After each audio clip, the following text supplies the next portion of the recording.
Three, two, one, go. You're listening to The Kyle Chambers Show. And welcome to The Kyle Chambers Show. My name is Kyle Chambers, and I'm here today with Kimberly Tullock. She is a sales associate at a major sleep retailer. Thanks so much for joining the show today. Thank you, Kyle. It's great to be here. What inspired you to get into the current position you're in and shift from the broadcasting world to the position you're in sales? Well, it's a kind of an interesting long story, but I'll try and make it a summary of that. So I worked in the media, directly in radio and TV for about 11 years. But at one point, I decided that I kind of wanted to challenge myself in a few different ways. So I started exploring a few different things like Google marketing, worked for a marketing company, and just was kind of feeling out a few different avenues that I could transition into from radio.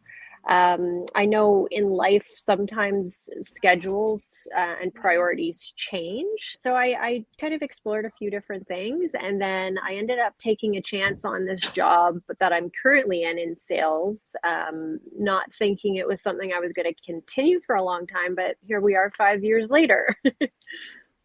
That's great. Yeah, it's great how you're able to transition from the media side to the sales side. Do you think the media work helped you to prepare for your current position you're in? Oh, absolutely. Because when you're doing sales, I don't really think of it as sales. I think of it more as people-to-people communication, or maybe if you're working business to business in sales. I've run into a lot of other people that work in my current industry that a handful of people actually that worked in radio previously. So it seems like a very natural transition for people that do like to talk and also are good with having conversations with different people, because that's what it's all about. It's about building relationships, whether you're on a mic, on air, or if you are talking to someone, showing them products or trying to find solutions for their needs. It's all about communication. What would you have for tips for someone to get better sleep at night? You're someone who deals with a lot of customers in that area. So what do you have for tips for people to be able to get the best sleep they can at night to be productive throughout the day? Yeah, so this one, and a lot of people turn to the internet to read and research.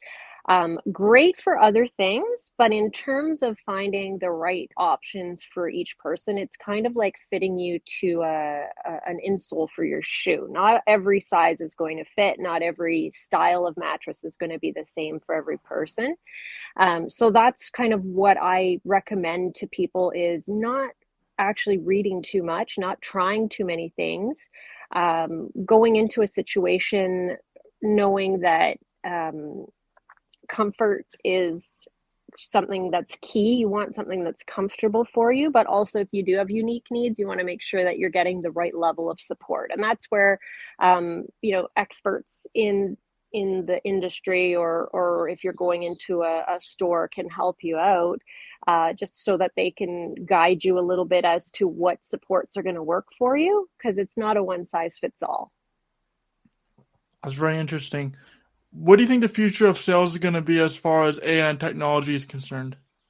Well, right now I am seeing a lot of it, because in the last year I moved from in-person sales to chat and phone sales. Totally different atmosphere, totally different technique to better communicate and connect with people. We are seeing AI not only analyzing us, but also people's buying habits, their tone. Like, it's unbelievable what AI can do, because essentially, if you tell AI to summarize something or to analyze something, giving it kind of the parameters, that is a very powerful tool that can be used to not only create, but also better summarize situations. So for example, on our sales team, we actually have AI that analyzes our conversations and rates our communications as online salespeople so that we can better understand, okay, where did we kind of lose people? Did our tone, did our pace, did our inflection, did all of those things impact for better or worse our experience for the customer? So AI is being used in a lot of industries now. I think that it would be a mistake not to learn how to really harness it. So I think it is going to be a really powerful tool to tack on to the traditional knowledge and skills of writing and reading. Obviously, like, you don't want AI to do everything, but it is important to know how to utilize it as a powerful tool. That's good. It's good to be able to use it to. I've talked about it on my other podcast recently. It's a good thing to use as a tool, not to replace what somebody can do, but to help people help advance what somebody is already doing, in addition to make the product or the service even stronger. Exactly, because it's an unbiased opinion, right, from a robot, if that makes sense. You kind of take out the raw emotion that can sometimes, for better or worse, cloud a situation.